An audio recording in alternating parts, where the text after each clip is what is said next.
क्या भारत और पाकिस्तान के बीच एक नई जंग की शुरुआत होने वाली है? ऑपरेशन सिंदूर के बाद ये पहली हरकत है पाकिस्तान की जिसमें उसने सीमा पर भारी हथियारों की तैनाती की है। इसके अलावा रॉ ने प्रधानमंत्री मोदी को अमेरिका और पाकिस्तान के विषय में क्या रिपोर्ट सौंपे हैं, इस पर भी जानकारी लेंगे। हमारे साथ न्यूज रूम में मौजूद हैं पॉलिटिकल पंचायत के संपादक हिंगलाज दार। आइए इनसे समझते हैं कि अभी क्या कुछ घमासान चल रहा है। देखो आयुष, इस मैटर को समझने के लिए कि क्या भारत और पाकिस्तान के बीच युद्ध होने के हालात फिर से बन रहे हैं, इस बात को समझने के लिए हमें दो तीन अलग अलग विषयों को समझना होगा। पहला तो यह समझना होगा कि अभी ऐसा क्या हुआ कि यह चर्चा शुरू हुई कि क्या भारत और पाकिस्तान के बीच युद्ध जैसे हालात बनने वाले, पहली चीज। दूसरा यह समझना होगा कि इस पूरे इक्वेशन के बीच में रॉ ने एक इंपॉर्टेंट रिपोर्ट प्रधानमंत्री को क्या सौंपी है। और तीसरी महत्वपूर्ण बात है कि पाकिस्तान और अमेरिका के साथ साथ इसमें चाइना का एंगल क्या आता है। ये तीन चीजों को अलग अलग समझना होगा। अभी जो ताजा अपडेट जिसकी वजह से ये चर्चाएं शुरू हुई है, दरअसल पाकिस्तान ने चाइना से 250 होवित्जर मिसाइलों के ऑर्डर दिए थे जो एक आर्टिलरी फायर में काम आती हैं। मजे की बात यह है कि 250 की सप्लाई पूरी हो चुकी है और सप्लाई होने के बाद में पाकिस्तान ने फुल कैपेसिटी के साथ यानी कि 250 होवित्जर मिसाइलों को इंडिया के साथ लगने वाले बॉर्डर पर तैनात कर दिया। उसके हालात बलूचिस्तान में खराब है, अफगानिस्तान के साथ तनाव है, लेकिन उसने सारी की सारी जो मिसाइलें हैं वो इंडियन बॉर्डर पर तैनात किया है।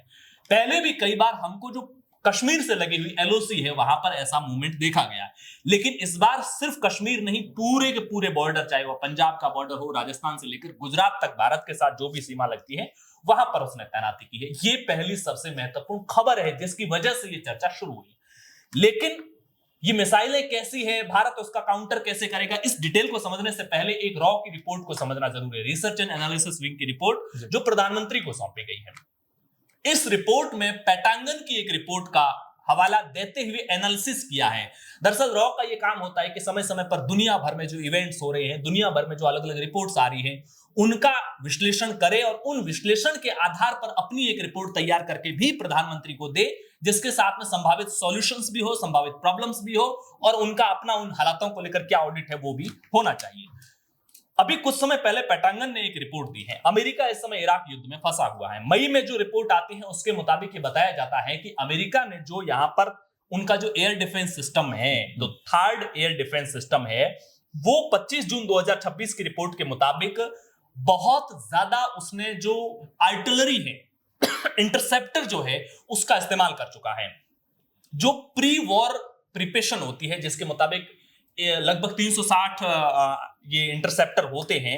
बार बार मई, जून और जुलाई की तीनों रिपोर्ट में बार बार ये आया कि इंटरसेप्टर का बहुत ज्यादा इस्तेमाल हो चुका है।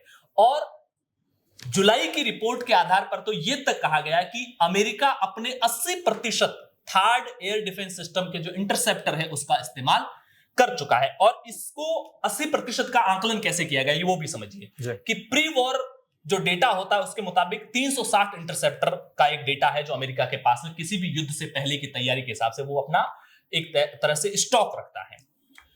अब अगर जो रिपोर्टें आई हैं उसके मुताबिक मिनिमम डेटा 190 यूज हो चुका और मैक्सिमम डेटा 290 यूज हो चुका, यानी कि अगर मैक्सिमम को माना जाए 290 को, और ये रॉयटर्स से लेकर के दुनिया के प्रतिष्ठित न्यूज हाउस ने भी ये रिपोर्ट छापी है, तो 290 को माना जाए तो 360 का 290 80% होता है, यानी कि 80% इस्तेमाल हो चुकी है।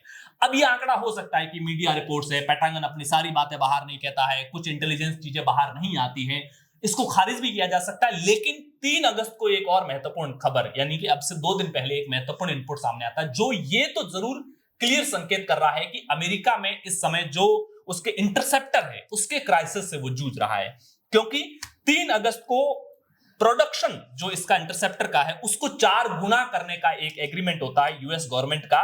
वो भी रॉयटर्स में रिपोर्ट छपती है कि $3 बिलियन का एक एग्रीमेंट होता है जिसके तहत लॉकहीड मार्टिन और नॉर्थरोप ग्रुमन नाम की 2 कंपनियां हैं, उसके साथ में एग्रीमेंट किया गया है कि जो हम थर्ड के जो इंटरसेप्टर है उसका जो प्रोडक्शन है, अभी जो मंथली जितनी प्रोडक्शन कैपेसिटी है, सालाना जो प्रोडक्शन कैपेसिटी है, उसको 4 गुना करना है। 4 गुना करने की जरूरत क्यों पड़ी है?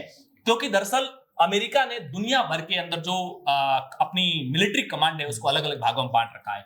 अभी जो ईरान में जो युद्ध लड़ा जा रहा हो, सेंट्रल कमांड युद्ध लड़ रही है। सेंट्रल कमांड ने पेटांगन को एक रिक्वेस्ट भेजी है कि जो आपने पैसिफिक कमांड, जो चाइना के नीचे जापान और उसके आसपास के इलाके में जो आपके इंटरसेप्टर तैनात है, उस इंटरसेप्टर को भी यहां भेजिए, क्योंकि अभी इंटरसेप्टर क्राइसिस से हम जूझ रहे हैं। यानी कि एक चीज क्लियर हो रही है कि अमेरिका इंटरसेप्टर की कमी से जूझ रहा है। अगर पैसिफिक कमांड के इंटरसेप्टर को ईरान में लाया जाता है तो फिर वहां चाइना को एज मिलेगा, और चाइना वहां जो आसपास के इलाके में साउथ चाइना सी में जो अपनी जो भी गतिविधियां करना चाहता है वो गतिविधियां बढ़ सकती हैं। इस एयर डिफेंस सिस्टम जो अमेरिका का है, इसको भी समझना होगा कि जब 1990 के दौर में जब वो यहां इराक में युद्ध लड़ा करता था तो एक दूसरा एयर डिफेंस सिस्टम यूज लिया करता था जिसका नाम था patriot. Patriot air defence system दरअसल कम रेंज का था, और इराक ने उस समय इस पेट्रियट एयर डिफेंस सिस्टम को क्रैक कर दिया था एक तरह से देखा जाए तो, यानी कि उनके सामने बेबस सा नजर आया था इराक के सामने। अब ये दूसरा फेज है, इस बात को समझने की बहुत जरूरी है, क्योंकि अभी ईरान में भी अमेरिका को कुछ वैसा ही सबक मिलता नजर आ रहा है। इराक में पेट्रियट को काउंटर किया गया, ऐसी ऐसी मिसाइलें दागी गई जो पेट्रियट एयर डिफेंस सिस्टम उसको इंटरसेप्ट नहीं कर पाया, क्योंकि पेट्रियट एयर डिफेंस सिस्टम में वो 15 किलोमीटर की रेंज में इंटरसेप्ट कर सकता है। उसके बाद में 1990 के दौर के बाद में अमेरिका को ये महसूस हुआ कि हमें नया एयर डिफेंस सिस्टम बनाना चाहिए, जिसके बाद में थर्ड एयर डिफेंस सिस्टम बनाया गया है। थर्ड एयर डिफेंस सिस्टम मतलब इसका फुल फॉर्म होता है terminal high altitude area defence, यानी कि हाई एल्टीट्यूड पर भी मिसाइल को इंटरसेप्ट कर सके। थर्ड एयर डिफेंस सिस्टम जो है वो 40 से 150 किलोमीटर के लगभग में मिसाइल को इंटरसेप्ट करता है, और जो अपने हाई एल्टीट्यूड में भी अगर 150 किलोमीटर तक होते तब भी उसको इंटरसेप्ट किया जाता है थर्ड एयर डिफेंस सिस्टम को। और उसके बाद में 1990 के दशक के बाद में जब से थर्ड एयर डिफेंस सिस्टम बना, अमेरिका एक तरह से मजबूत एयर डिफेंस की दुनिया में माना गया। लेकिन ईरान में जो रिवॉल्यूशन हुआ था 90s 80s के दौर में, उसके बाद में ईरान को यह बात बहुत क्लियर समझ आ गई थी कि मिलिट्री कैपेसिटी में उस हद तक हम अमेरिका का सामना नहीं कर सकते, लिहाजा ईरान ने ऐसे सस्ते ड्रोन तैयार किए जो अमेरिका के महंगे इंफ्रास्ट्रक्चर को कोलैप्स कर सके, तहस नहस कर सके, या उसके लिए एक चैलेंज बन सके। और उसमें से एक महत्वपूर्ण है शाहिद नाम का ड्रोन है, सस्ते मिसाइल बनाए। तो इस बार ईरान युद्ध में अमेरिका को सबसे बड़ा चैलेंज यह पड़ा कि 20 लाख की छोटी कीमत से बनने वाला शाहिद ड्रोन वो अमेरिका के इस एयर डिफेंस सिस्टम के लिए चुनौती बना, क्योंकि एक ड्रोन को काउंटर करने के लिए आपको एक इंटरसेप्टर तो फायर करना पड़ेगा। अब एक इंटरसेप्टर जब आप फायर करते हो तो आपकी कॉस्ट करोड़ों में चली जाती है, इधर लाखों में बच जाती है, पहला। दूसरा, जब आप 10 जगह पर थर्ड एयर डिफेंस सिस्टम तैनात करते हैं और सामने से अगर 50 सस्ते ड्रोन है, चूंकि वो महंगी मिसाइलें नहीं है, सस्ते ड्रोन है, तो वो 50 ड्रोन एक साथ फायर कर सकते हैं, और जब 50 ड्रोन आते हैं तो उसको काउंटर करने के लिए आपको सारे के सारे जो थर्ड एयर डिफेंस सिस्टम के इंटरसेप्टर उससे फायर करना पड़ता है। आपके सारे के सारे फायर होने के बावजूद वो कितने पकड़ पाएगा? 10 पकड़ पाएगा, 20 पकड़ पाएगा, क्योंकि अगर वो 50 ड्रोन फायर करता है तो आपके पास में 50 जगह पर इंटरसेप्टर नहीं है थर्ड के। तो ये दूसरा फेज है जब अमेरिका के थर्ड एयर डिफेंस सिस्टम को भी चैलेंज कर रहा है ईरान का बना हुआ एक सस्ता सा ड्रोन सिस्टम। और अब मैं ड्रोन, इस बात को मैं पाकिस्तान से लिंकअप करूंगा कि यूक्रेन में जो सस्ती लड़ाई हुई, रसिया के पास भी मिसाइलें बहुत हैं, डिफेंस कैपेबिलिटी में रसिया के सामने यूक्रेन कहीं नहीं, लेकिन यूक्रेन ने सस्ते ड्रोन के जरिए रसिया से युद्ध लड़ा और 4 साल से उसको फंसा के बैठा है। ईरान ने सस्ते ड्रोन के जरिए युद्ध लड़ा और अमेरिका जैसी ताकतवर देश को 4 महीने से फंसा कर बैठा है। जो सोचा वैसा हुआ नहीं। अब इससे दुनिया सीख ले रही है। पाकिस्तान की अलग अलग लेवल पर पिछले कुछ समय से बयान सामने आए थे कि अब वो भी ऐसे सस्ते ड्रोन कैपेबिलिटी पर काम कर रहा है, ताकि इंडिया का जो ये महंगा एयर डिफेंस सिस्टम है S4 जो हम रशिया से ले रहे हैं, या तमाम जो हमारी कैपेबिलिटी जो है उसको काउंटर, वो कहता है कि हम तो सस्ते ड्रोन से आपको परेशान कर लेंगे। अब ये सारी की सारी रिपोर्ट रॉ की तरफ से दी गई है प्रधानमंत्री को कि भाई अमेरिका में पेंटागन ने एक ऐसी रिपोर्ट दी है जिसके तहत वहां पर एयर डिफेंस सिस्टम की जो इंटरसेप्टर है उसका क्राइसिस सामने आ रहा है। अब आते हैं अपन पाकिस्तान की खबर पर, जिसमें 250 हेविजर मिसाइलें जिनकी रेंज है वो 72 किलोमीटर है, और ये जो चाइनीज मेड है और ट्रक के ऊपर रहती है। इसकी सबसे अच्छी बात यह है कि ये फायर, जब कोई भी जगह से फायर होता है तो सामने रडार के जरिए उसको इंटरसेप्ट किया जाता है कि ये कहां से फायर आया, और फिर वापस काउंटर फायरिंग होती है। लेकिन इसकी खास बात क्या है कि ये फायर करके वहां से ट्रक पर है, इसलिए मूव हो सकता है। तो आपका रडार अगर उस लोकेशन को इंटरसेप्ट भी कर लेता है जहां से फायर आया है, तब भी आप उसको डैमेज नहीं कर सकते हो। ये भारत के लिए एक चिंता की बात हो सकती है। SS-15 Chinese made truck mounted है जो 1 मिनट में 6 राउंड फायर कर सकता है। अब युद्ध के हालात क्यों बन रहे हैं, इसके लिए कई इक्वेशंस को, एक ऑपरेशन सिंदूर के बाद पहली बार कश्मीर में फिर से आतंकी गतिविधियां बढ़ने लगी, पहला।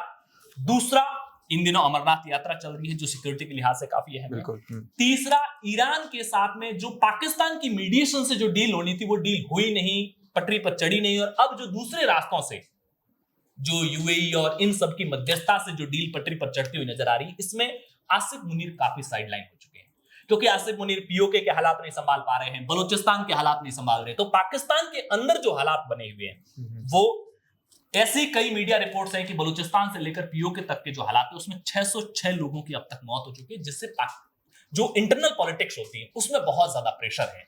तो कई बार आपको फेस सेविंग करने के लिए, और पाकिस्तान में पिछले 70 सालों की ये एक स्ट्रेटेजी रही है कि जब भी आप इंडिया के साथ टकराव की स्थिति में होते हो ना, तो जनता वापस आर्मी के पीछे खड़ी हो जाती है, क्योंकि इन दिनों ऑयल और गैस के वहां पर क्राइसिस चल रहे हैं, महंगाई बहुत ज्यादा है। इन तमाम वजहों से एक आर्मी पर क्वेश्चनिंग है कि भाई मिलिट्री रूल के बदले हमको मिल क्या रहा है।